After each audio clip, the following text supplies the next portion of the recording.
विदुरानी स्नान कर रही है। थोड़ी देर ठाकुर जी खड़े रहे, फिर कहने लगे काकी, ओ काकी। विदुरानी सोच रही क्या करूं क्या ना करूं। ठाकुर जी बोले काकी अब आओगी दरवाजा खोलने की हम जामे।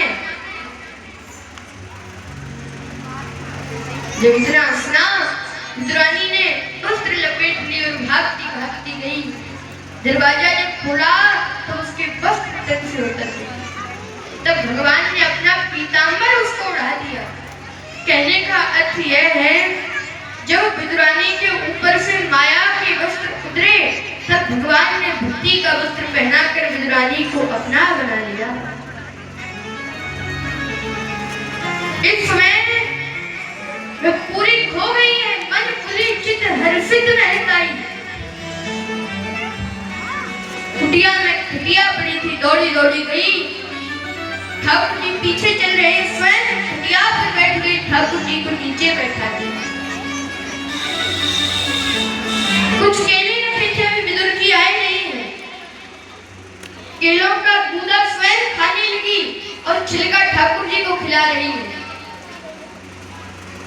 और ठाकुर जी भी प्रेम से आज छिलकों को खा रहे हैं। तभी तो कहते हैं भैया प्रेम की बात जमाने से निराली देखी, प्रेम से फल फूलती डाली देखी। प्रेम की बात जमाने से निराली देखी, प्रेम से फल फूलती डाली देखी। प्रेम शैतान को इंसान मिला देता है, प्रेम पत्थर को भी भगवान बना देता है। भैया प्रेम ही तो है, भगवान प्रेम के भूखे हैं। कहते हैं सबरी ने कहा पर वेद पढ़े, गोपी कब गई पाठशाला। गजराज ने कहा पर मंत्र पढ़े, कुम्जा ने चंदन घिसड़ाया। सबरी जो थी केवल रास्ते में फूल बिछाती थी, स्वयं कहती है कि मैं भजन भाव प्रभु मैं नहीं जानती।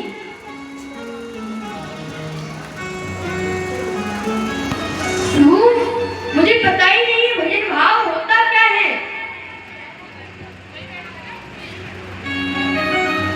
इसके अंदर तो केवल प्रेम था। क्या कहती है, मैं सबरी भिलनी की जाई, भजन भाव ना जानू रे। मैं भजन भाव कहाँ जानती हूँ।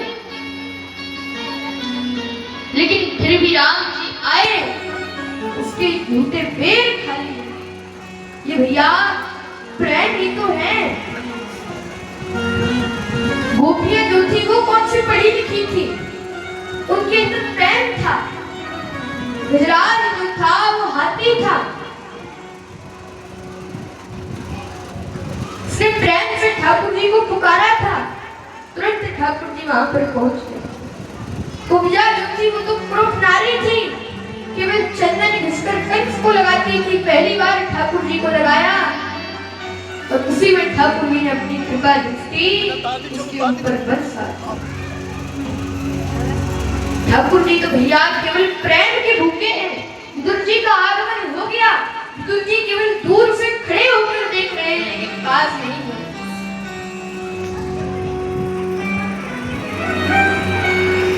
सारी बात विदुर जी ने मैत्रेय मुनि को बताई।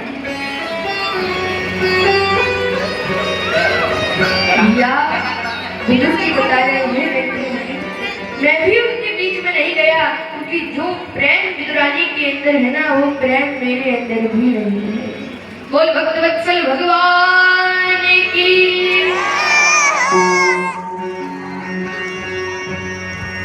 अब विदुर जी जो मैत्रेय मुनि से प्रश्न पूछ रहे हैं, मैत्रेय मुनि कृपया करके यह बताइए कि इस संसार में आनंद है कि नहीं। तब मैत्रेय मुनि उत्तर दे रहे हैं, विदुर जी इस संसार के जो लोग हैं वो सुख की कामना करते हैं भैया, कोई ऐसा नहीं है जो दुख की कामना करे, सब सुख की कामना करते हैं। लेकिन बल्कि उनके दुख में और वृद्धि हो जाती है, दुख और बढ़ जाता है, लेकिन सुख नहीं बढ़ता। और अगर इस संसार में आनंद होता, सुख होता, तो मनुष्य एक भोग का पदार्थ पाकर दूसरे भोग की इच्छा नहीं करता। इस संसार में मानो आनंद है ही नहीं, और जो आनंद हमको दिख रहा है वह केवल मिथ्या है।